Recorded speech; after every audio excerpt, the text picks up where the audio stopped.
जिस राजनीति को मैं कर रहा हूं, राजनीति में देश का कोई बड़ा नेता, जितना बड़ा प्रकांड पंडित हो या कोई मीडिया का कितना भी बड़ा विद्वान हो, मुझसे बहस कर ले टीवी चैनल पे या समाज में आके बहस कर ले, अगर जीत जाएगा तो मैं हमेशा के लिए उसकी गुलामी करूंगा।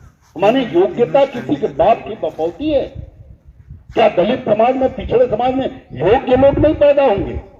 बाबा साहब डॉक्टर अंबेडकर से ज्यादा बुद्धिमान और बाबा साहब डॉक्टर अंबेडकर से ज्यादा पढ़ा लिखा इस पूरी दुनिया में अब तक कोई पैदा नहीं हुआ। और योग्यता का ठेका कुछ लोगों ने ले लिया कि नहीं हम योग्य हैं, हमी को सब कुछ मिलना चाहिए। और इतने योग्य हैं कि चीन न जाने कहां पहुंच गया विकास के मामले में, और हम अभी गड्ढा खोद के मूर्ति खोज रहे हैं। रोज झगड़ा, रोज फसाद। भारतीय जनता पार्टी को कोई काम नहीं है। खोद के नहर बनाने की जगह, खोद के नाला बनाने की जगह, खोद कर सड़क बनाने की जगह भारतीय जनता पार्टी खोद के मूर्ति निकालती है रोज। और सच्ची बात तो ये है कि अगर हिम्मत है भारतीय जनता पार्टी की सरकार में, योगी आदित्यनाथ की सरकार में, तो कैमरे के सामने लाइव खुदाई करवा दे किसी मंदिर की, किसी मस्जिद की, तो वहां शंकर भगवान और पार्वती जी नहीं निकले।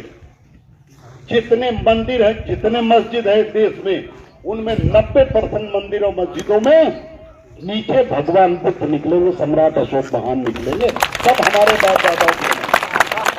हमारे बाप दादाओं की बनाई हुई। मैं मंच पे बोल रहा हूं, जिसको चाहिए रिकॉर्डिंग करके भाजपा के नेताओं को दे दो, पत्रकारों को दे दो, चाहे जिसको। तमाम अभी हमारे बेटे जो वहां किशन भैया है वो लाइव चला रहे होंगे फेसबुक पे, जिसको देखना है देख ले। मैं बड़े दावे के साथ कहता हूं, ये बात को मैंने एबीपी गंगा के न्यूज चैनल पे भी डिबेट में कहा था, बहस के दौरान कहा था कि अयोध्या में जो खुदाई हुई, अगर उसका कैमरा, छोटी छोटी घटना के वीडियो बनता, हम आप शादी करते हैं या किसी के पिताजी की मौत हो जाती है, तो मरने से लेके दफन होने तक या जलाने तक हम सभी लोग कैमरा, वीडियो कैमरा आजकल सबके घर में है, सब करते हैं। तो क्या सरकार ने अयोध्या में भगवान राम का जब मंदिर, बाबरी मस्जिद गिराकर जब खुदाई हुई है, उसको बनवाया गया, तो क्या बीजेपी सरकार ने उसकी रिकॉर्डिंग नहीं की होगी? क्या की होगी? अगर हिम्मत है तो उसे सबके सामने, जनता के सामने रख दे, पोल खुल जाएगा। हम नहीं कह रहे हैं, हम इस विवाद में नहीं पड़ना चाहते कि अयोध्या में भगवान राम का कुछ नहीं रहा होगा। रहा होगा, भगवान राम का न रहा होता तो वहां मंदिर क्यों बनता? हाँ, हम उस विषय में नहीं, उस बहस में नहीं पड़ना चाहते। हम भगवान राम का बेहद सम्मान करते हैं, हम आस्था नहीं रखते। हम भगवान राम में, भगवान श्री राम में कोई आस्था नहीं रखते, उन्हें भगवान भी नहीं मानते। लेकिन भगवान राम का इसलिए सम्मान करते हैं, हाथ जोड़कर प्रणाम करते हैं, क्योंकि उन्हें करोड़ों लोग मानते हैं और उन करोड़ों लोगों को अपमानित करने का अधिकार किसी ने हमें नहीं दिया। हम सबका सम्मान करते हैं, जिन्हें भी लोग मानते हैं हम उन सबका सम्मान करते हैं। मजार का भी करते हैं, हम मंदिर का भी करते हैं, हम धर्मशाला का भी करते हैं, हम सबका सम्मान करते हैं, सबको महत्व देते हैं, हमें किसी से कोई आपत्ति नहीं। लेकिन हम चूंकि बुद्धवंशी हैं, हम भगवान बुद्ध के बच्चे हैं, हम सम्राट अशोक महान के बच्चे हैं, तो हम उनका तो सम्मान चाहेंगे ही ना। लेकिन भारतीय जनता पार्टी अपने अलावा किसी को सम्मान नहीं देना चाहती, वोट तो सबसे लेना चाहती, नारा लगाती है सबका साथ सबका विकास, लेकिन करना कुछ नहीं चाहती। अयोध्या की खुदाई में मैं दावे से कह सकता हूं, अगर किसी की हिम्मत हो तो आके हमसे डिबेट कर ले, बहस कर ले। अयोध्या की खुदाई में भगवान राम का अवशेष मिला होगा, हमें उस पर कोई आपत्ति नहीं। लेकिन जो अभी बाबरी मस्जिद गिरने के बाद जो वहां खुदाई हुई कई एकड़ में, उसमें सबसे ज्यादा मूर्ति भगवान बुद्ध की निकली, सम्राट अशोक महान की निकली। सम्राट अशोक महान का बनवाया हुआ वहां स्तूप था और उसे तोड़कर भारतीय जनता पार्टी ने नालों में फेंक दिया। उसके बाद भी शाक्य कुशवाहा, सैनी मौर्य, बुद्धवंशियों से, सम्राट अशोक महान के बच्चों से वोट भी चाहती, आपके बाप दादाओं का अपमान भी कर रही, नालों में फेंक दे रही मूर्ति को तोड़ के, और उससे वोट भी चाहती। वोट देना चाहिए क्या ऐसे नालायकों को? देना चाहिए? नहीं देना चाहिए। लेकिन मैं किस दावे के साथ कहता, क्योंकि मैंने तमाम मूर्तियों को देखा और आज भी भारत में जितने मंदिर हैं, बड़े मंदिर, जितने मंदिर, उनके गर्भगृह में पिछड़ी जाति के लोगों को, दलितों को जाने का अधिकार नहीं। क्यों? हम अछूत हैं क्या? हम अछूत हैं? हमसे ज्यादा भगत तो कोई ब्राह्मण भी नहीं होता, मौर्य से ज्यादा अछूत, मौर्य से ज्यादा शुद्ध कोई दूसरा होता ही नहीं। हमारे यहाँ तो अभी भी लोग, बहुत लोग, जैसे मैं खुद भी कभी भी अंडा नहीं खाया, मीट खाने की बड़ी दूर की बात है, मछली खाने की बड़ी दूर की बात है, कभी मैंने पान नहीं खाया, शराब पीने की बहुत दूर की बात है, क्योंकि हम लोग भगवान बुद्ध के बच्चे, और बुद्ध ने पढ़ाया था 5 सील, पंचशील नियम दिया था सबको कि 5 सील रहेगा, नियम रहेगा कि पायाति पाता देर मणि शिक्षा पतन समाधि, माने निरर्थक प्राणी हिंसा नहीं करेंगे, मुर्गा हो, मछली हो, किसी को मार के खाएंगे नहीं, ये कहा था। और अंतिम में कहा था, सुरा मेरे मध्य प्रमाद थाना पेरमणि शिक्षा पतन समाधि, माने शराब कच्ची या पक्की, सुरा माने शराब, मेरे माने कच्ची, कच्ची पक्की शराब या कोई भी मादक पदार्थ, पान बीड़ी सिगरेट सुरती गुटखा, हम कुछ भी नहीं पाएंगे, खाएंगे। लेकिन हमारे समाज में भगवान बुद्ध के भी बच्चे, सम्राट अशोक महान के भी बच्चे क्या करते हैं? वो पैसा खर्च करने तो जरूर जाएंगे भंते जी के यहाँ, लेकिन शाम को दारू जरूर पिएंगे। तो बताओ, बुद्ध की बात मानने से आप मजबूत होगे या बुद्ध के मूर्ति दर्शन करने से आप मजबूत होगे? क्या करने से? और बात तो मानते नहीं, बीड़ी तो दनादन पी रहे हो, अब 15 साल के नहीं हुए गुटखा रेलम रेल। हाँ, कौन कौन गुटखा मिलता है? हाँ? बोलो, खाने वाले सब मिल रहे हैं। तो बताओ, वो भगवान बुद्ध ने कहा था शराब और मादक पदार्थ नहीं खाएंगे, और आप मान रहे हो? क्यों पैसा खर्च करने फिर भगवान बुद्ध के यहाँ मूर्ति दर्शन करने जा रहे हो? उससे मूर्ति दर्शन से कुछ मतलब नहीं। भगवान बुद्ध ने मूर्ति दर्शन से मना भी किया था। उन्होंने कहा, मरते समय अपने शिष्यों से कहा कि मेरे पैरों के निशान की भी पूजा नहीं होनी चाहिए, मूर्ति में कुछ नहीं रखा, मूर्ति तो केवल उल्लू बनाने का रास्ता। अगर मानना है तो जिसको भी मानो उसके विचार मानो, भगवान राम को मानो तो उनके विचार मानो। यहाँ एक फुट के लिए ठाकुर अपने ही भाई का खून बहा दे रहा, गोली चला दे रहा। सड़क पे अगर 20 फीट जमीन हो, 30 फीट जमीन हो, 3 भाई हो और एक थोड़ा ज्यादा कब्जा कर ले, आधा फीट, तो गोली चल जाएगी। और भगवान राम ने क्या किया था? भगवान राम ने किया था, भगवान राम ने सौतेली माता के कहने पर, अपने पिता के कहने पर राजपाट पूरा छोड़ दिया और चले गए जंगल, पत्नी बच्चों को, पत्नी के साथ 14 साल। है किसी ठाकुर में हिम्मत? है किसी में? तो भगवान राम को मानने का अधिकार किसी को नहीं। जो भगवान राम के आदर्शों पर, जो भारत के आदर्शों पर चल सके, वो कहे कि हम रामचरितमानस को मानते हैं। बाकी तो सब उल्लू बनाने वाला मामला। भगवान मंदिर में नहीं होते, चाहे भगवान बुद्ध हो और चाहे भगवान राम, ये मंदिर में नहीं होते, ये मन मंदिर में होते। तुलसीदास जी या किसका दोहा है कि कस्तूरी कुंडल बसे, अमृत ढूंढे बनमाए, ऐसे घट घट जाम है दुनिया देखे ना। मतलब उन्होंने लिखा कि एक हिरन होता है जिसके नाभि में एक गांठ बन जाती है, उससे खुशबू आने लगती है, और उसके मर जाने के बाद भी लोग निकाल लेते हैं, सालों साल खुशबू देती है और बहुत अच्छी खुशबू होती है, उससे बड़े महंगे महंगे सेंट बनते हैं। तो उन्होंने, उस कवि ने लिखा कस्तूरी कुंडल बसे, माने कस्तूरी मृग के नाभि में कस्तूरी बन जाता है। तो वो क्या करता है, उस महत्व को खोजने लगता, पूरे जंगल बिना खाए पिए भटकने लगता। ये आप लोगों को ज्यादा सुनना चाहिए। वो महत्व के पीछे दौड़ने लगता पूरे जंगल में, न खाने की चिंता, न पानी पीने की चिंता, न छाया की चिंता, वो उसी खुशबू को खोजता है और अंत में मर जाता बिना खाए पिए, भूखे। ऐसे घट घट राम हैं, ऐसे ही भगवान भी हैं जिन्हें तुम राजस्थान खोजने जा रही हो, जिन्हें नदी में खोजने जा रहे हो आप, जिन्हें अयोध्या में खोजने जा रहे हो, जिन्हें बिहार खोजने जा रहे हो, या जिन्हें बनारस खोजने जा रहे हो, जिन्हें जा रहे हो खोजने नैनीताल और कुल्लू मनाली, वो सब आपके मन में। भगवान कहाँ है? बोलो ना। लेकिन करवा चौथ व्रत जरूर करो। हाँ, जैसे लग रहा है एग्रीमेंट हो जाएगा अब इस साल, जो करवा चौथ व्रत कर लेगा उसका पति ट्रक के नीचे भी आएगा, चटनी हो जाएगा, फिर भी खड़ा हो जाएगा। करवा चौथ व्रत कर लिया ना। उल्लू बनाया लोगों ने। कैसे लूटो, किसी तरह लूटो। हमारी पत्नी ने आज तक को दिन व्रत नहीं रखा करवा चौथ का, हमारी पत्नी ने, तब भी इतने मोटे तगड़े खड़े हैं, मरे नहीं आज तक।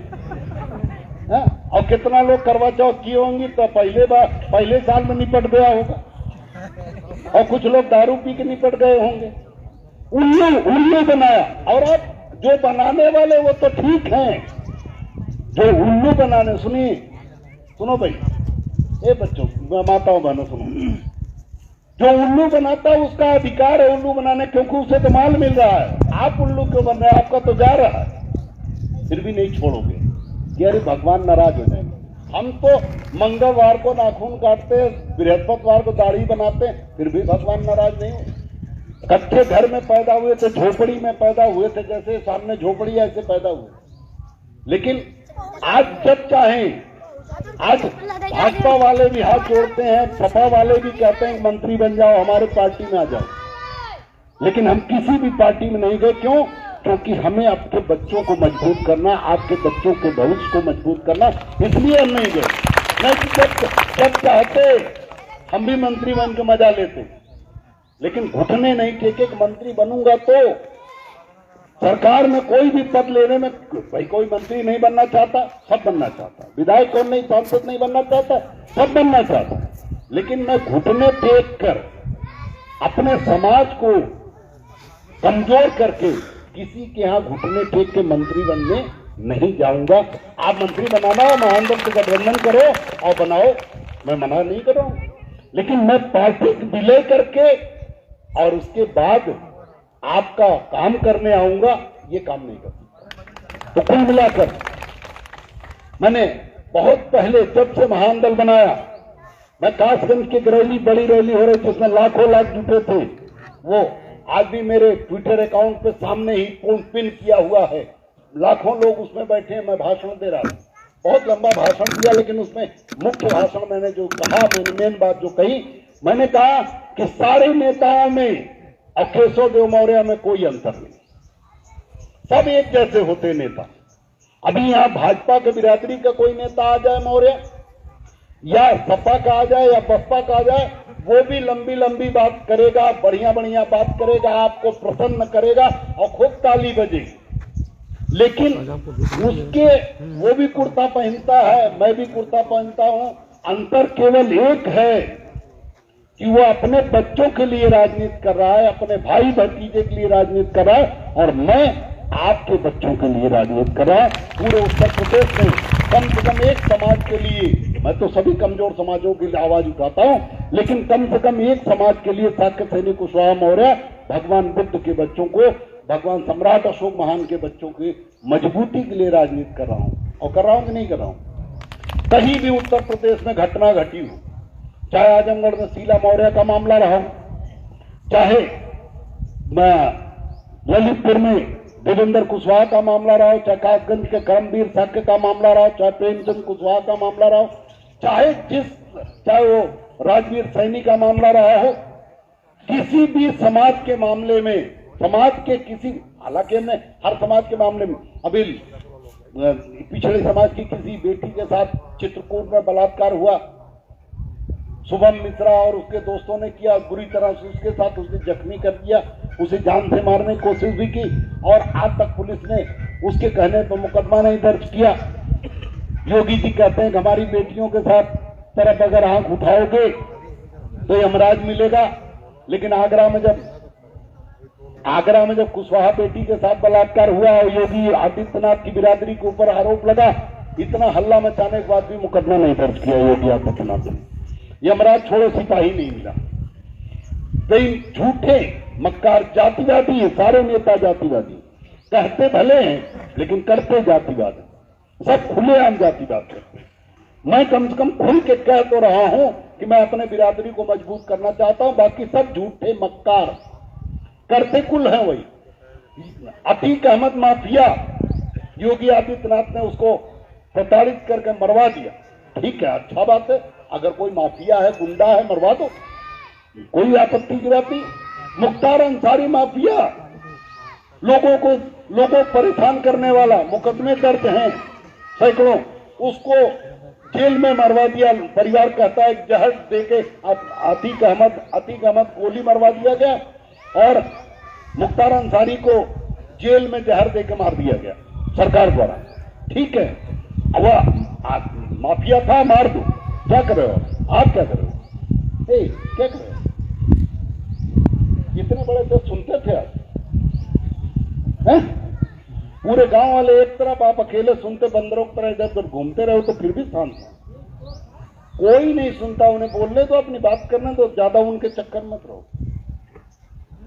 बच्चे बच्चे ही होते हैं। अतीक अहमद माफिया ठीक मरवा दिया सरकार ने, मुख्तार अंसारी माफिया ठीक है मरवा दिया, लेकिन जिसके ऊपर 150 मुकदमे दर्ज है, ब्रिजेश सिंह बनारस का सबसे बड़ा उत्तर प्रदेश का माफिया, उसे वो तो भाई संत है, वो तो माफिया है नहीं, क्योंकि योगी आदित्यनाथ के बिरादरी का है और भाजपा का नेता, इसलिए उसके साथ कुछ नहीं। वो तो भाई बहुत बड़ा महान संत धनंजय सिंह, किलबुल सिंह, सिपाही सिंह, वो सेंगर जिसने एक लड़की के साथ बलात्कार भी किया और जब आवाज उठाया, मुकदमा दर्ज करा उसके परिवार ने, उसके पिता और भाई को मरवा दिया, वो भी योगी आदित्यनाथ के नजर में महात्मा है, उसके खिलाफ भी कोई कार्रवाई नहीं। ये सब जातिवादी झूठे नेता हैं, सब झूठे नेता। योगी आदित्यनाथ ने अयोध्या में मुकदमा दर्ज हुआ, एक मुसलमान, एक लड़की ने आरोप लगाया कि उसके साथ कुछ लोग, एक लड़के ने शारीरिक संपर्क बनाया, उसके साथ बलात्कार किया और उसके पेट में उसका बच्चा। तो अगर पेट में बच्चा था तो बहुत आसान था, वकील साहब बैठे हैं, भाई अगर पेट में बच्चा तो उसका टेस्ट करा लो किसका है, उसको सजा दे दो। लेकिन योगी जी को खाली मुसलमान मिलना चाहिए बस। वो जो राजू नाम का हिंदू, वो कश्यप समाज की लड़की थी और राजू भी कश्यप समाज का था, दोनों में प्यार हो गया, दोनों ने सारी संबंध बना लिए और बच्चा हो गया पेट में। तो मां ने जब मारा तो उसने बताया, वो मां ने भाजपा के नेताओं के बहकाने में लड़के को छोड़ मालिक के खिलाफ मुकदमा कर दिया, फैक्ट्री मालिक।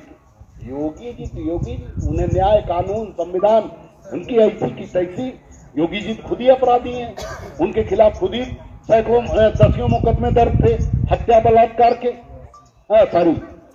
हत्या और दंगा कराने के, और इतने बड़े बहादुर हैं कि सबको परेशान कर रहे हैं, सबको अरेस्ट कर रहे हैं, पैर में गोली मरवा दे रहे हैं। लेकिन जब अपने ऊपर मुकदमा दर्ज हुआ था और उसमें सांसद थे और मुलायम सिंह यादव जी उस समय मुख्यमंत्री थे, गिरफ्तारी के लिए मुलायम सिंह यादव जी की सरकार ने आदेश कर दिया कि इनको अरेस्ट करो, जाके संसद भवन में रो रहे थे, ऐसे वैसे नहीं, भूखा छोड़ के रो रहे थे। इतने बड़े बहादुर। आजम साहब तो आज तक नहीं रोए, इतने फर्जी मुकदमे दर्ज हैं। वो मुख्तार अंसारी के बच्चे तो नहीं रोए जो आपने फर्जी उसे जेल जहर देकर मार दिया। अतीक अहमद के बच्चे तो नहीं रोए, इतना अन्याय किया आपने। आप कौन से बड़े बहादुर हैं जो रो रहे थे? आप किसी को रोते हुए नहीं देखा। मेरे ऊपर भी 4-5 फर्जी मुकदमे, मैं भी नहीं रोया। लेकिन इतने बड़े बहादुर। एक दिन कुछ लोगों ने उन्हें सोशल मीडिया शेर लिख दिया, समझे यार शेर को तो मैंने रोते हुए नहीं देखा ये, लेकिन ये तुम्हारा शेर संसद भवन में भौंका छोड़कर रो रहा था। इतने बड़े बड़े बहादुर मुख्यमंत्री हो गए। लेकिन योगी आदित्यनाथ को संविधान से कोई मतलब नहीं।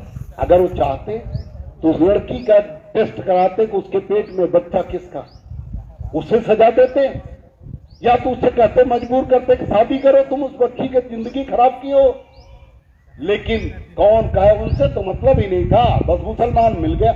उस राजू जिसका वो बच्चा था, जिससे वो लड़की का प्रेम था, उस राजू का मालिक बेचारा सपा का नेता मुसलमान, बस काम शुरू। योगी आदित्यनाथ तो उसका घर गिरा दिया, उसकी फैक्ट्री तोड़ दी, सब तोड़ दिया, उसे जेल में। बाद में जब टेस्ट हुआ, अदालत ने टेस्ट करवाया तो बच्चा दूसरे का निकला। ये देश में चल रहा है, ये अराजकता, ये बाबा साहब के संविधान का अपमान। आप कह रहे हो, कुछ लोग कहते हैं बाबा साहब संविधान खराब है, हमारे देश का कानून खराब नहीं। हमारे देश, बाबा साहब से ज्यादा बुद्धिमान जिस दिन कोई दलित पिछड़ा बनने लगेगा, नोट कर लो, कान खोलकर नोट कर लो। आज से 500 साल बाद भी आप तो अभी बाबा साहब के संविधान को बनाए 80 साल हुआ, 2047 में हुआ और अभी 2024 चल रहा है। 50, 20, 27, 77, 76 साल, अभी 70-75 साल हुआ बाबा साहब को संविधान बनाए। मान लो 80 साल हो गया होगा उन्हें तैयारी करते। लेकिन 500 साल बाद भी अगर बाबा साहब के संविधान पर किसी मौर्य के बेटे ने, बाबा साहब के संविधान के बारे में अगर किसी पाल के प्रजापति यादव के दलित के बेटे ने, किसी भी दलित पिछड़े के बेटे ने अगर उंगली उठाई कि संविधान खराब है, उनके बहकावे में, टीवी मीडिया के बहकावे में अगर आवाज उठाई और उसे बदलवाने का मौका दिया, तो फिर तुम्हें गुलामी करने से कोई नहीं बचा सकता, तुम्हें गुलाम होने से कोई नहीं बचा। बाबा साहब से समझदार जिस दिन कोई दलित पिछड़ा का बच्चा नौजवान बनेगा, उनके बहकावे में वो टीवी मीडिया में बैठ के तुम्हारे लिए नहीं बात करते, तुम्हें उल्लू बनाते हैं, अपने जाल में फंसाते हैं। कहते देखो संविधान से छूट गए। क्यों छूट गए? उसी संविधान से मुख्तार अंसारी बर्बाद कर दिए गए, उसी संविधान का सहारा लेकर अतीक अहमद मार दिए गए। लेकिन उसी संविधान के ना रहते हुए ब्रिजेश सिंह और चुलबुल सिंह, धनंजय सिंह और सेंगर साहब बचे हुए, राजा भैया बचे हुए। संविधान की गलती है, संविधान मानने वालों की गलती है। उसी कुर्सी पर, इसी उत्तर प्रदेश की कुर्सी पर बहन कुमारी मायावती जी थी, अच्छे अधिकारियों को टट्टी हो जाया करती थी पैंट में। तो वही संविधान था कि कोई नया संविधान बहन जी लाई थी। उसी पे अखिलेश यादव थे, पूरे उत्तर प्रदेश का विकास कर दिए। कहा किसने बनाया? नोएडा चले जाओ, नोएडा में ऐसी सड़कें, ऐसे विकास, ऐसी कॉलोनियां बनी, जैसे लगता है हम दूसरे प्रदेश में, दूसरे देश में आ गए। प्रदेश छोड़ो, लेकिन भारतीय जनता पार्टी और कांग्रेस ने आज तक लखनऊ से बहन जी ने बनवाया, आगरा से दिल्ली तक का रोड, आज तक एक ईंट भी उसमें से नहीं हिली। एक सड़क की दुर्दशा भारतीय जनता पार्टी कर रही है, पैसा ले रही टोल टैक्स का, लेकिन उसके रिपेयरिंग नहीं करवा रही। लेकिन जो पुल है, जो पुलिया है, उनमें से एक ईंट भी दरकी नहीं है, जो बहन जी ने आज से 2007 के आसपास बनवाया था। आज 2007 से 17 साल हो गया। जो 15 साल पहले बना उसमें एक ईंट नहीं दरकी, एक जगह भी टूटी नहीं, एक भी पुल नहीं खराब हुआ, एक भी सड़क नहीं टूटी। और जो अखिलेश यादव जी ने बनवाया था वो भी आज भी सीना तान के खड़ा है। और आज भी उस पे लड़ाकू विमान उतरते हैं। जो लड़ाकू विमान इतना तगड़ा होता है कि उसके अगर जमीन पे कहीं ये रोडों पे उतार दो और जो बीजेपी ने बनवाया उस पे उतार दो तो कभी उड़ ही नहीं पाएगा, उतरते ही उसी में घुस जाएगा 10 फीट नीचे। इतना तगड़ा झटका होता है उसको।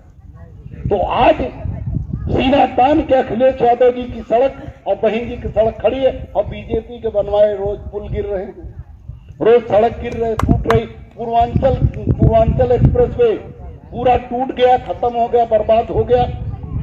हर 1 किलोमीटर 2 किलोमीटर बाद उसमें गड्ढे हो गए, उसको पैचिंग कराई जा रही है। और इधर एक एक्सप्रेसवे मोदी जी ने बड़ा चिल्लपों किया, बड़ा हल्ला मचाया। जितने को रोड नहीं बनी उससे ज्यादा उसका प्रचार में पैसा खर्च किया गया। जो यहां बनाया गया बुंदेलखंड एक्सप्रेसवे इटावा के पास से जाता है, वो बांदा औदा तक, उधर चित्रकूट तक, और वो चला जाता है मध्य प्रदेश को जोड़ देता उस रोड को। वो तो एक्सप्रेसवे है ही नहीं, एक्सप्रेसवे एक बच्चा, जैसे आपके यहाँ गांव की पतली सड़कें इस तरह, उससे भी एक्सप्रेसवे मोदी का उद्घाटन कर दिया। आगे पैसा। सबसे भ्रष्ट और सबसे बेईमान पार्टी इस देश की भाजपा और कांग्रेस है, और दलित पिछड़े अल्पसंख्यकों के सबसे बड़े दुश्मन ये दोनों पार्टी के लोग। ये केवल और केवल जब भी सरकार में आते हैं दलित पिछड़ों को आरक्षण, दलित पिछड़ों के हिस्से को कमजोर करते हैं, संविधान को रोकते हैं, तहस नहस करते हैं। लेकिन मैं समाजवादी पार्टी और बसपा की तारीफ करने नहीं आया। अगर बसपा और समाजवादी पार्टी ने हमारे सभी गरीबों का, सभी कमजोर समाज की जातियों का हिस्सा दे दिया होता तो आज महान दल बनाने की हमें जरूरत न पड़ती। आप सोचो, हमने तो कभी पार्टी महान दल समाज, हमारे साक्य सैनिक कुशवाहा मौर्य समाज का पूरे उत्तर प्रदेश में 14% से अधिक वोट है। हमसे ज्यादा यादव नहीं है, 8% यादव समाज को, सबसे अधिक वोट हमारा है। हाँ, जाटव समाज का हमारे बराबर करीब 15% वोट उनका भी है। ये ठीक है, कभी तक जाति जनगणना नहीं हुई, जाति जनगणना के लिए लगातार संघर्ष कर रहे हैं सभी लोग, लेकिन जाति जनगणना आज तक न भाजपा ने करवाया और न कांग्रेस ने करवाया। कांग्रेस ने 2011 में करवाया था। जाति जनगणना हो जाए तो विकास के रास्ते खुल जाएंगे पिछड़ों के सामने। कैसे खुल जाएंगे? गिनती हो जाएगी हमारी तो हमें उसी हिसाब से हिस्सा मिलेगा नौकरी में, उसी हिसाब से स्कूल कॉलेज बनेंगे उसमें हिस्सा मिलेगा, उसी हिसाब से हर चीज में विकास के जितने काम होंगे हमें हिस्सा मिलेगा। लेकिन जो जिसको आप वोट देकर पूरे प्रदेश में सरकार बनवा दिए बीजेपी की, और जानते हैं बीजेपी की सरकार किसके बलबूते बनी? केवल साक्य सैनिक कुशवाहा मौर्य सम्राट अशोक महान के वंशजों के बलबूते सरकार है। आप हटा दो 2 दिन में गिर जाएगी सरकार। अगली बार वोट मत देना, देखें कैसे बना लेते हैं सरकार। उनके पास वोट ही नहीं, सरकार क्या बना लेंगे? सरकार नहीं बना सकते, और सरकार नहीं बना पा रहे थे। क्यों नहीं बना पा रहे थे?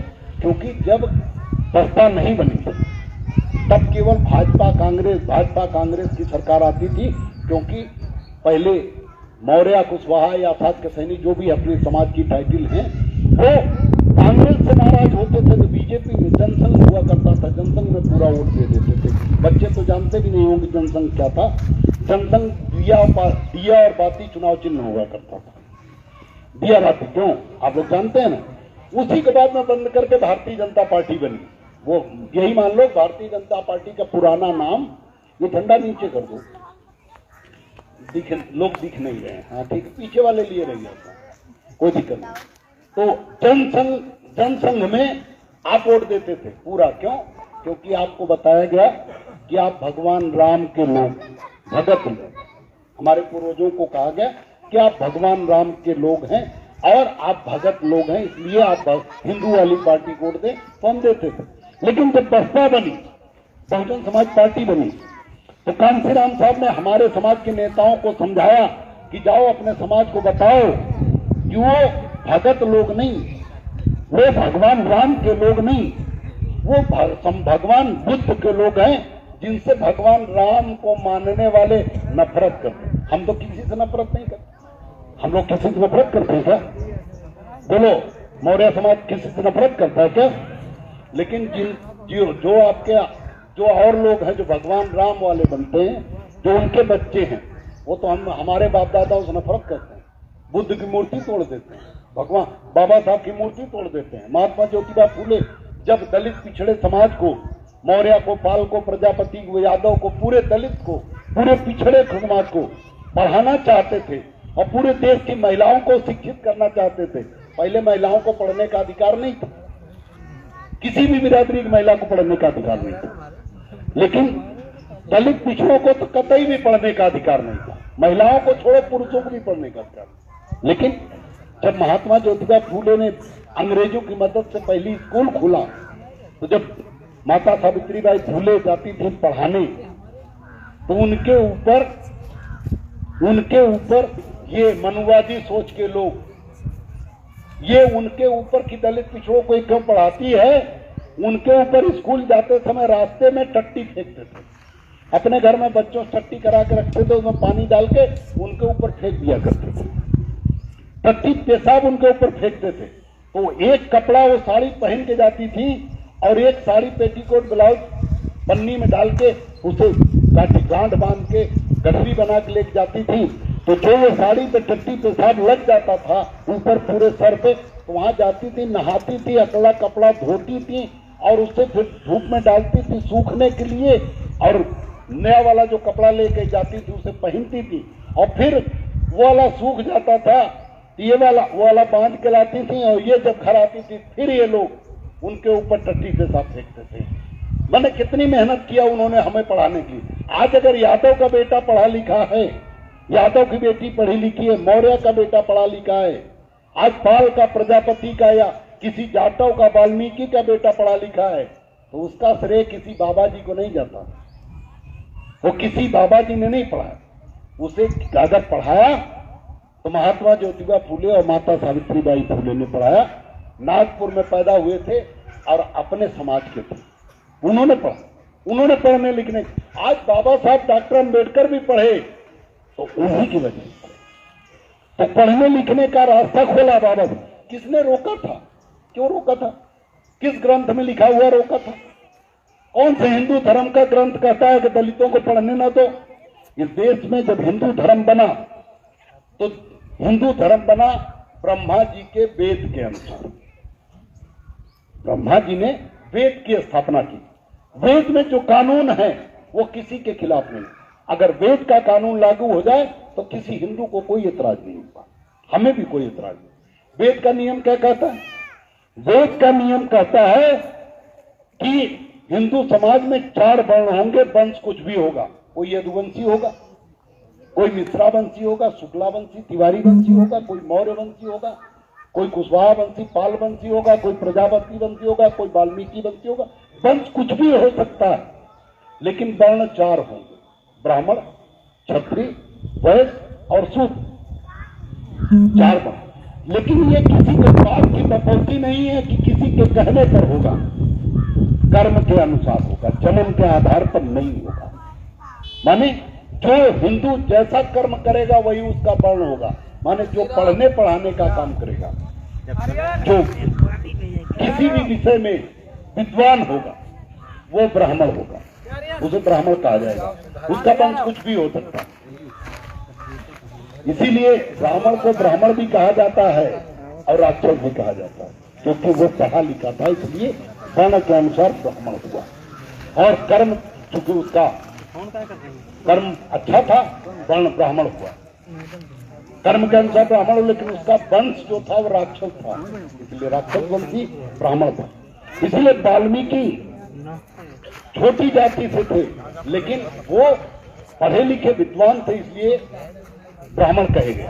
उस समय चूंकि वंश था, वंश और वर्ण दोनों अलग था, तो वर्ण माने जो भी पढ़ने पढ़ाने का हिंदू काम करेगा वो ब्राह्मण माना जाएगा। जो राजपाट करेगा, जो राजपाट करेगा, दूसरों की रक्षा करेगा, तलवार चलाएगा, वो क्षत्रिय कहा जाएगा।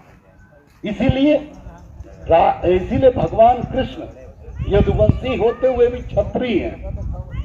इसीलिए सम्राट अशोक महान को इतिहास में, अगर आप सम्राट अशोक महान का इतिहास देखो तो इतिहास में चंद्रगुप्त मौर्य और सम्राट अशोक महान, राजा बृहद्रथ जो मौर्य वंश के शासक हैं, वे मौर्य वंशी होते हुए भी क्षत्रिय लिखे गए।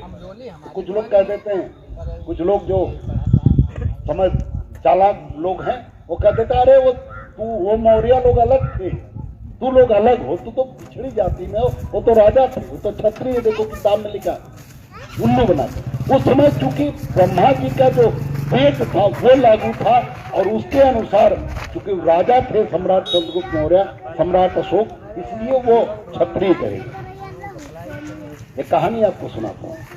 एक बार मैं बहुत जब महानगढ़ पहले बनाने से पहले, आज से 20-25 साल पहले, जब मैं 18-19 साल का था, तो भदोही जिला जौनपुर से सटा हुआ कालीन का जहाँ काम होता, तो वहाँ गए। वहाँ बहुत लोग सीधे साधे खाली कालीन से पैसा कमाने वाले लोग थे, ऐसा तो था, लेकिन जानकारी नहीं थी। वहाँ रात में पढ़ाया का, तब वो जानते भी नहीं थे कि हम सम्राट अशोक महान जो अशोक लाट बनी वो हमारे बाप दादाओं की, तब वो नहीं जानते। समझाया, बड़ा खुश हुए वो लोग। तो उन लोगों ने जगह जगह सम्राट अशोक महान जिंदाबाद, सम्राट अशोक महान की जय लिख दिया। तो वहां कुछ चालाक लोग पहले से जो बुद्धिमानी ठेका लोग बैठे हैं, गुरु घंटाल लोग, उन्हें बड़ा तकलीफ हुई। उन्हें लगा कि ये तो भाजपा को वोट देते हैं और कहीं ये गड़बड़ करेंगे, सम्राट अशोक महान और बुद्ध से जोड़ेंगे तो धीरे धीरे बसपा में चले जाएंगे। तो उन्हें डर लगा, तो उन्होंने उनको किताब ला के दिखाया। एक डॉक्टर साहब थे छोटे, जो गांव वाले डॉक्टर होते हैं, उन्हीं के अस्पताल था छोटा था, उन्हीं के यहाँ मीटिंग हुई थी और सबसे ज्यादा वहीं लिखा था। तो उन लोगों को पता लगा तो डॉक्टर साहब को उन्होंने बेइज्जत करना शुरू किया। तो देखो तो छत्री थे, तुम सम्राट अशोक महान जिंदाबाद क्यों लिख रहे हो? वो तो ठाकुर थे, तो तुम लोग ठाकुर की जिंदाबाद लिख रहे हो। अब उन्हें लगा बेइज्जती और लोग उपहास करते थे। तो वो लौट के वो खोजते खोजते, उसमें फोन उनका समय नहीं, तो खोजते खोजते मेरे पास आए। मैं इतना जानते थे मैं वकील हूँ और कोर्ट में बैठता हूँ, तो आए मेरे पास। तो जब आए हमारे पास तो उन्होंने कहा कि या तो चलिए उन लोगों को चुप कराइए, वो लोग बेइज्जती करते हैं रोज, और नहीं तो हम मिटा देंगे। हमने कहा ना मिटाना मत, हम आ रहे हैं, अगले रविवार को आएंगे, उनसे बता देना। और गए भैया, तो ऐसे मैदान था, हाँ बस इतना था कि एक बड़ा सा घर जैसे मैदान, और ये सामने पीछे एक बड़ा सा घर बना हुआ था, हवेली टाइप का। तो वहां मेज कुर्सी लगी और बैठे थे 15-20 धुरंधर इतिहास के प्रोफेसर, गुरु घंटाल, तिलक लगा के बड़े बड़े लोग बैठे थे। तो पहुंचे तो शुरू हुई मीटिंग और हमें को सब बेइज्जत करना शुरू किए कि ये सम्राट अशोक महान को मौर्य बता दिए, ये काठी मुराद। देखो सम्राट अशोक महान छत्री थे, छत्री। तो मैंने सबका परिचय हुआ तो पता लगा कि दो इतिहास के प्रोफेसर ठाकुर समाज से थे, बाकी तिवारी जी थे, मिश्रा जी थे, सब लोग थे। कहा बहुत अच्छा। मैंने सबको प्रणाम किया। जब मेरा मामला आया कि भाई अब आप बताइए कि कैसे आप ये सब मौर्य को लिखवा रहे हैं, ये बेचारे कुशवाहा, काछी, कोयली लिखने वाले, इनको क्यों उल्लू बना रहे हैं? तो मैं खड़ा हुआ तो मैंने कहा कि आप लोगों ने जो किताब निकाल ली आई है, और करीब 50-60 किताब लाई थी। मैंने कहा जो किताब आप लाए ये अच्छी बात है, मुझे भी बड़ा ज्ञान मिला। आप लोगों ने इतना बताया तो मुझे भी ज्ञान मिला, इतना तो मैंने किताब कभी देखा ही नहीं था।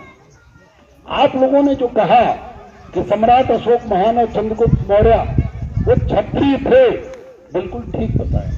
तो हमारे लोग हजारों संख्या में जुटे तो सूख गए कि बताओ ये तो और बेइज्जत करवाएंगे हम।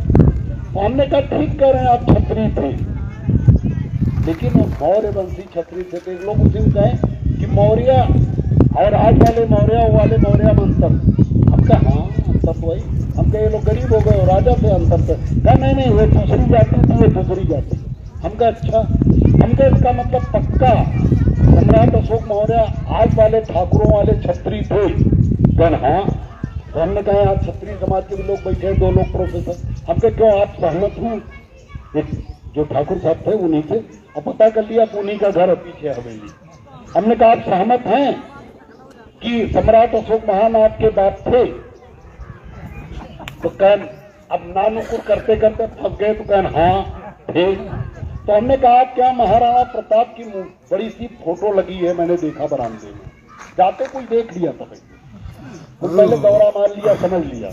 तो हमने कहा सम्राट अशोक महाराणा प्रताप की मूर्ति लगी, फोटो लगी बड़ी सी, और सम्राट महाराणा प्रताप अमर रहे नारा भी लिखा। कहना हाँ लिखा, तो हमारे गौरव।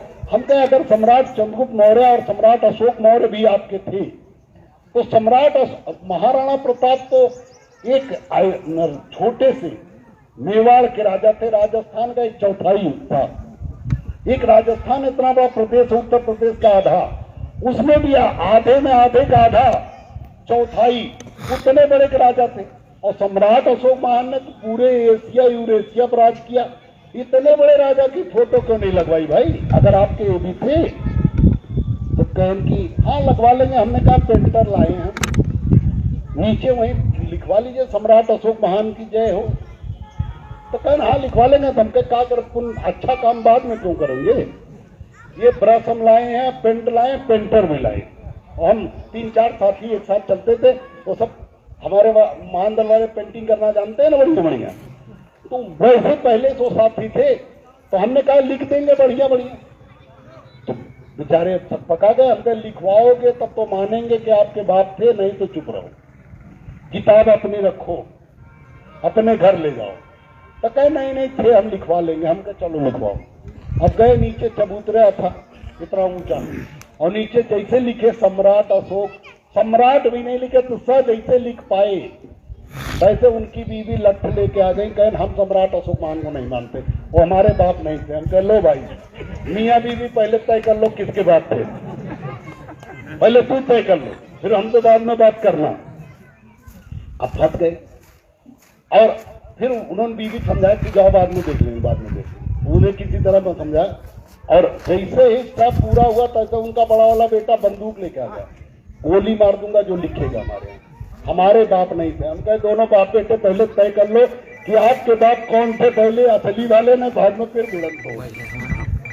तो अंत में तो फिर आए, वहां से चले आए। हमने कहा बताओ थे कि नहीं थे, कहे नहीं थे।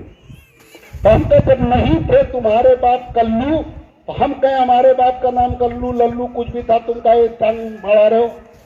वो नहीं थे उनके बाप, इसीलिए वो नहीं पूजा करते, नहीं लिखते। नहीं थी पूरे यूरेशिया पर राज करने वाले सम्राट अशोक महान, जो किसी से नहीं हारे पूरे जीवन, उनका जिंदाबाद न करते। वो हमारे बाप थे। बस इतना दिक्कत है कि इतिहास में इसलिए लिखी है, क्यों आप गड़बड़ा गए, क्योंकि उस समय वेद का नियम लागू था, और जो जैसा कर्म करता था वैसा उसका वर्ण होता था, और वही वर्ण के अनुसार सम्राट अशोक महान थे तो मौर्य वंशी, शाक्य वंशी, भगवान बुद्ध के बच्चे थे। लेकिन चूंकि उस समय वर्ण व्यवस्था लागू थी, इसलिए वो वर्ण के अनुसार क्षत्रिय। आज भी अगर वर्ण के अनुसार, वर्ण कर्म के अनुसार वर्ण बन जाए, तो मुलायम सिंह यादव जी और मान्यवर कांसीराम साहब दोनों ब्राह्मण होने का गौरव प्राप्त कर लेंगे। उन्होंने अपने समाज को पढ़ाया लिखाया, शिक्षित किया, राजनीतिक रूप से मजबूत किया। केशव देव मौर्य भी आज अपने समाज को जगा रहा, उसे भी ब्राह्मण होने का गौरव। हिंदू होने की क्या दिक्कत है, हमें हिंदू मानने में क्या दिक्कत। लेकिन तुम नकली हिंदू चलाओगे, मतलब तुम जन्मजात, चाहे तुम्हारा बेटा अनपढ़ हो, मूर्ख हो, गधा हो, वो पंडित जी रहेगा, हम लोग सूत्र के सूत्र रहेंगे। ऐसा धर्म मानने की जरूरत नहीं, मानना चाहिए क्या? मना मत करना है, उसी में रहेगा, चलेगा। लेकिन दिल से हम लोग बुद्ध, भगवान बुद्ध को मानते हैं और दिल से मानेंगे। हाँ भाई, अब चूंकि हिंदू धर्म में पैदा हुए, बाप दादा हिंदू लिखते रहे, तो हम लोग मना नहीं कर रहे हैं, लेकिन हिंदू एकता के ज्यादा ढकोसला मत पूछो। बहुत लोग हिंदू एकता बना रहे हैं ना, हिंदू नहीं है।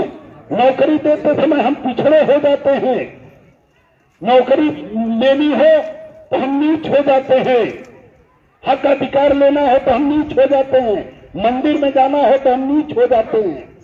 क्यों गर्भगृह में नहीं जाने देते मौर्य को? बात कट गई थी उस समय, भूल गए। मौर्य को सबसे पवित्र जाति, अंडा न खाने वाले, मुर्गा न खाने वाले पवित्र लोग, ईमानदार लोग, उनको मंदिर गर्भगृह में इसलिए नहीं जाने देते क्योंकि ज्यादातर बड़े मंदिरों में दावे के साथ सीधा ठोक के कहता हूं, सारे जगह वो चुनरी से ओढ़ा के भगवान बुद्ध को औरत बना दिए, मर्द बना दिए। वो सारे मंदिरों में जितनी मूर्तियां सब भगवान बुद्ध की हैं, और जाएंगे तो पोल खुल जाएगा, इसलिए नहीं जाने देते। ये मस्जिदों के नीचे जो लोग मूर्ति खोज रहे हैं, जिस दिन हम लोग मजबूत हो गए ना, तो सारे मंदिरों के नीचे भगवान बुद्ध को खोज लेंगे, टाइम नहीं लगेगा एक दिन में। तुम सत्ता के बलबूते, पुलिस और सेना के बलबूते बहुत दिन दबा नहीं पाओगे। अब जो तुम आग लगा रहे हो, जब संविधान बनाते समय बाबा साहब ने लिख दिया कि जो स्थिति आज जो मंदिर है वो मंदिर रहेगा, जो मस्जिद है वो मस्जिद रहेगा, जो धर्म, जो गुरुद्वारा रहेगा, उसमें झगड़ा नहीं किया जाएगा। लेकिन तुम न बाबा साहब को मानते हो, न संविधान को मानते हो, न तुम देश के कानून को मानते हो। तुम केवल मनुवादी व्यवस्था को लागू करना चाहते हो कि कुछ लोग जन्मजात ऊंच हो गए, बाकी सब नीच हो गए। ये व्यवस्था महान दल को स्वीकार नहीं है और कतई स्वीकार नहीं। और जो इस व्यवस्था को जो इस व्यवस्था को आगे लेके बढ़ना चाहेगा उसका पूरा का पूरा विरोध महान दल करेगा और उसे हराने का काम करेगा। हराएंगे नहीं हराएंगे। अब रही बात सपा की बसपा की, मैंने कहा कि समाजवादी पार्टी और बसपा का मैं समर्थक नहीं हूं। ठीक है, मैं चाहता हूं कि भाजपा और कांग्रेस कमजोर हो, मैं दिल से चाहता हूं। मैं चाहता हूं भाजपा और कांग्रेस कमजोर हो। क्यों? क्योंकि मनुवादी व्यवस्था के सोच के लोग हैं। ये नौकरी देते समय हम इनके लिए नीच हो जाते हैं। वोट लेने के लिए हम खाली हिंदू होते हैं इनके नजर में।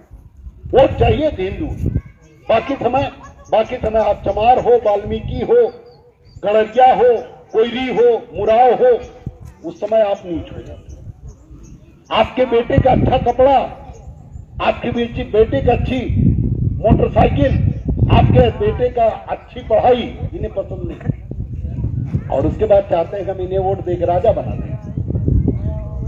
इसके बाद तुम्हारे बेटे पहले बराबरी का अधिकार दो, भाई मानो, हम तुम्हें सब कुछ दे देंगे, तुम वोट क्या खून ले लो। लेकिन ये वो कर नहीं सकते। तो रही बात जैसे बसपा की, बहुजन समाज पार्टी और समाजवादी पार्टी ने शाक्य सैनिक कुशवाहा मौर्य को हक अधिकार दिया होता। वे ठीक है, सीतापुर में मौर्य समाज की संख्या कम है, लेकिन यही शाहजहांपुर में अच्छी संख्या, उधर बरेली में सबसे अच्छी संख्या, बदायूं, ये पूरा पश्चिमी उत्तर प्रदेश, रामपुर से लेकर सहारनपुर तक, यहाँ यादव समाज की संख्या न के बराबर। उधर पूर्वांचल में महाराजगंज, सलेमपुर, देवरिया, इन सब में लाखों लाख कुशवाहा मौर्य भरे पड़े। इधर इलाहाबाद से लेके पूरे बुंदेलखंड में कुशवाहा भरे पड़े। आगरा से लेके फिरोजाबाद से लेके पूरा बुंदेलखंड पूरा कुशवाहा भरे पड़े। पूरे पश्चिमी उत्तर प्रदेश में सैनी लिखते यादव नहीं है, सैनी लिखते हमारे लोग। हमसे ज्यादा संख्या किसी के कैसे हो सकती? और जहां इनकी संख्या है पूरे यहाँ भी यादव हमसे ज्यादा नहीं, भले मौर्य समाज संख्या कम है, लेकिन यहाँ भी यादव समाज संख्या उतनी नहीं। पूरे ये रुहेलखंड जो बरेली वाला हिस्सा, इसमें यादव समाज की संख्या कम है।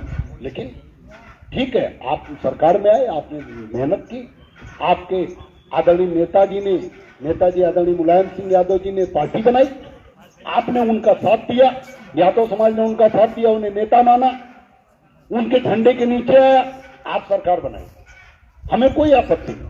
लेकिन आपको चाहिए तक छोटे भाइयों को भी हिस्सा दे। लेकिन समाजवादी पार्टी ने कभी भी हिस्सा छोड़ो, अन्याय हमेशा किया उनके लोगों ने। मजबूत हुई समाजवादी पार्टी तो सबसे ज्यादा अन्याय हमारे शाक्य सैनिक कुशवाहा मौर्य के ऊपर हुआ। ट्रैक्टर चोरी हो गया, रस्सी चोरी हो गई कुएं पर से, साइकिल तो गायब हो गई, सड़क चलते छीन लिया लोगों ने। समाजवादी पार्टी की सरकार में अराजकता सबसे ज्यादा थी। हाँ, बहुजन समाज पार्टी की सरकार में सबसे अच्छा लॉ एंड ऑर्डर था, उनसे अच्छा शासन किसी ने नहीं चलाया। लेकिन बहुजन समाज पार्टी से फिर भी हमें आपत्ति है, दिक्कत है। किस बात की दिक्कत है कि जब 2007 के पहले तक, मतलब आज से 25-30 साल पहले, जब शाक्य सैनिक कुशवाहा मौर्य भाजपा को छोड़ा और बसपा की तरफ चला गया, बसपा ने दो बड़े बड़े नेता पैदा किए हमारे समाज के, बाबू सिंह कुशवाहा और स्वामी प्रसाद मौर्य। लेकिन ये दोनों केवल कठपुतली, किस काम के नहीं हुए, केवल कठपुतली। बसपा की सरकार में तमाम अन्याय अत्याचार हुए पूरे उत्तर प्रदेश में, शाक्य सैनिक कुशवाहा मौर्य समाज के साथ अन्याय अत्याचार हुए। उसमें न बाबू सिंह कुशवाहा बोले और न स्वामी प्रसाद मौर्य बोले। यही लखीमपुर खीरी में आपके बगल में पुलिस ने दो नौजवान लड़कों को, जो किराने की दुकान चलाते थे, छोटी सी किराने की दुकान, दो मौर्य लड़कों को, एक महान दल जब नहीं पहुंचा था तब एक लड़के को, लखनपुरवा गांव था, वो कुछ लोग उससे कर्जा ले लिए थे, मतलब दुकान पर सामान उधार ले लिए थे। उसकी शादी पड़ी थी, 15 दिन बची थी शादी, 15 दिन शादी का बच्चा था। तो उसने मांगा कि हमारा पैसा दे दो, और छोटी सी पूंजी हमारी 15-20 हजार को, उसमें भी तुम 5 हजार को उधार ले लिए हो, हमारे पैसा दे दो, शादी पड़ी। क्या मांगना गलत था क्या? उससे उल्टे उसे मारा, लोगों ने उल्टे मारा। वर्मा समाज के लोग थे, लोधे राजपूत, उल्टे उनको मारा। और मारने के बाद उससे भी संतोष नहीं हुआ तो पुलिस को फोन करो और कहा इसने चोरी की, और उसे पुलिस उठा के ले गई, रात भर मारी। उस समय बसपा की सरकार थी, रात भर पुलिस ने उसे मारा और सुबह मर गया। जिसकी 15 दिन बाद शादी थी, उसका इतना अपराध था कि अपना उधार मांगा, उसे मार दिया। उस समय बहन जी के बाद दूसरे नंबर के नेता बाबू सिंह कुशवाहा माने जाते थे, स्वामी प्रसाद मौर्य तीसरे नंबर के नेता। लेकिन ये दोनों नालायक कान में तेल डाल के बैठे रहे, एक भी नहीं बोला, जबकि मैंने दोनों को चिट्ठी लिखी थी उस समय, और तब भी नहीं बोले। महान दल उसके बाद गया लखीमपुर खीरी में, मतलब उसके पहले महान दल पहुंचा नहीं था। उसी समय की घटना है 2007-8 की, जब महान दल शुरू में बना। उसके बाद महान दल जाने के बाद जब महान दल की रैली वहां हो गई, तैयारी हुई, बड़ी रैली हो गई। आप लोग भी उस समय शायद लखीमपुर खीरी में जब रैली हुई थी तो गए होंगे। लखीमपुर खीरी जो पहली वाली रैली हुई थी, जब बरसात में हुई थी, पानी में, इतने पानी में तो बात की बात है, तो उसमें भी गए होंगे। लेकिन पहली वाली रैली जो 2009 के आसपास हुई थी, उसमें भी आप लोग गए थे। उस रैली में, रैली हो जाने के बाद समाज में जागरूकता आई, लेकिन पुलिस वालों में जागरूकता नहीं है। उन्होंने मौर्य को उतने फिर कमजोर समझ लिया कि अरे इनके लिए बोलने वाला कोई है नहीं। फिर उन्होंने क्या किया, फिर उसी तरह की घटना, फिर उसी तरह घटना एक गांव की, थाना वही ढकेरवा चौकी नाम था, थाने चौकी का नाम था ढकेरवा चौकी। ढकेरवा चौकी के ही अंतर्गत का मामला था। फिर उन लोगों ने एक लड़के को उठा लिया और उसने भी इसी तरह किसी से अपना पैसा उधार दिया था, मांगा, और फिर उसे पीट के मार दिया गया, पीट के मार दिया गया। लेकिन इस बार हमें पता नहीं लगा, हमें जानकारी नहीं हुई, लेकिन समाज चूंकि जाग चुका था, समाज एकजुट होना सीख चुका था कि कैसे रैली में हम लोग ट्रैक्टर करके पहुंचे थे, वैसे ही तर्ज पे लोग ट्रैक्टर करके ढकेरवा चौकी घेर लिए और चौकी पे जितने पुलिस वाले मिले गुस्सा की इजहार किया और चौकी में तोड़फोड़ की, जो भी कर सकते थे। बाद में एसपी ने मुकदमा लिखना शुरू किया, तो मैंने कहा कि पहले उसका मुकदमा लिखो जो उन्होंने मारा, तोड़फोड़ का मुकदमा बाद में लिखना, पहले वो लिखना। बाद में हाथ पैर जोड़ के किसी तरह पुलिस वाले उस परिवार से सुलह किए, पैसा वैसा देके। हम चाहते थे सजा मिले, लेकिन वो चूंकि परिवार ने सुलह कर लिया, डर के मारे में कर। अब इसी बात से एक बात का सवाल का जवाब दीजिए हमें कि क्या बहुजन समाज पार्टी में इतना हम वोट देते थे पूरा का पूरा? बताइए, उस समय 2007 में जब बहुजन समाज पार्टी की प्रचंड बहुमत की सरकार बनी, उस समय किसी भी मौर्य अशाक्य सैनी कुशवाहा ने क्या अपना वोट बसपा छोड़कर किसी दूसरी पार्टी को दिया था क्या? बोलो, जोर से बोलो सब लोग। अच्छा, ये लोग नहीं इधर बैठ सकते क्या? वो नौजवान लड़के नहीं बैठ सकते क्या? है?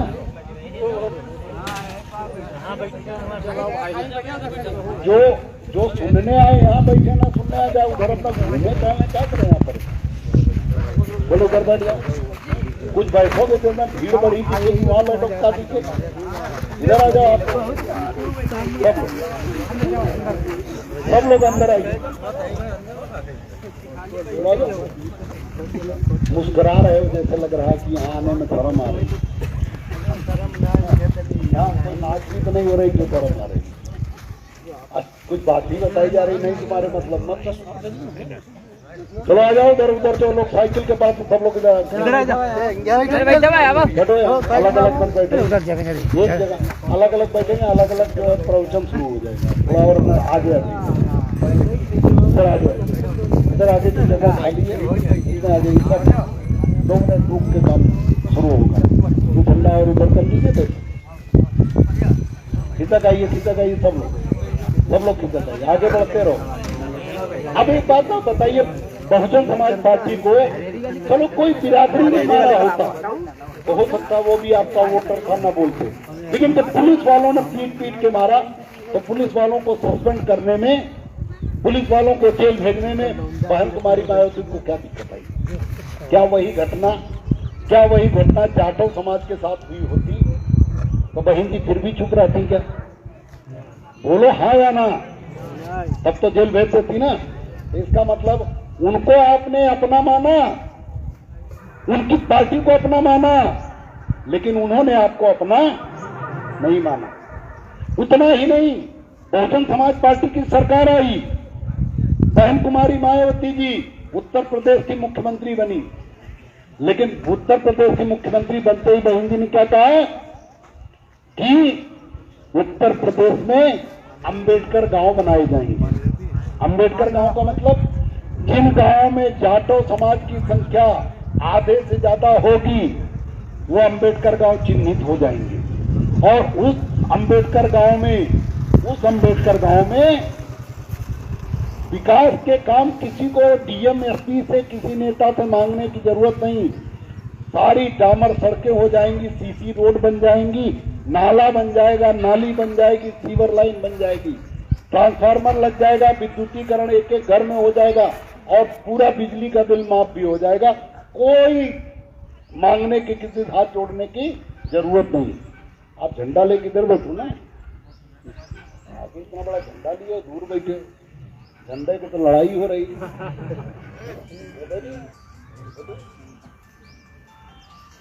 अंबेडकर गांव में विकास के लिए किसी से हाथ जोड़ने की जरूरत नहीं। अपने आप एक हफ्ता, एक महीना, 10 दिन के अंदर जल्द से जल्द विकास हो जाएगा।